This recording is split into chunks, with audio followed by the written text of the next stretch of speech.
বিশ্বনবীকে special surprise দেওয়ার জন্য আল্লাহ প্ল্যান করলেন। জিব্রাইল ডেকে বললেন, ও জিব্রাইল, আমার পেয়ারা নবীকে স্পেশাল সারপ্রাইজ দিব, কিন্তু এই সারপ্রাইজের গিফটটা তোমার হাত দিয়ে আমি দিতে চাই না। আমার পেয়ারা নবীকে দুনিয়া থেকে টান দিয়ে আমার আরশের উপরে নিয়ে আসো। টাইমের স্পিডকে আল্লাহ থামিয়ে দিলেন। মক্কা থেকে উঠিয়ে বিশ্বনবীকে এক মরুভূমিতে রাখা হলো রাতে। বললেন দোয়া করেন। দোয়া করে বিশ্বনবী বললেন, ভাই জিব্রাইল, এটা কোন জায়গা, কোথায় দোয়া করব? সাইয়েদনা জিব্রাইল বলেন, নবী, কিছুদিন পরে এই জায়গায় আপনি হিজরত করে আসবেন। এই জায়গার নাম ইয়াসরিব, মদিনা। আবার সেখান থেকে তুলে এক পাহাড়ে রাখা হলো। নবী দোয়া করেন।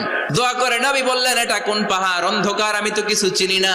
সাইয়েদনা জিব্রাইল বললেন, নবী, এটা সাধারণ পাহাড় নয়, এই পাহাড়ের কথা আল্লাহ কোরআনে বলেছেন, এই পাহাড়ের কসম আল্লাহ কোরআনে খেয়েছেন। এই পাহাড়টা হলো আপনার ভাই মুসার পাহাড়, তুর পাহাড়।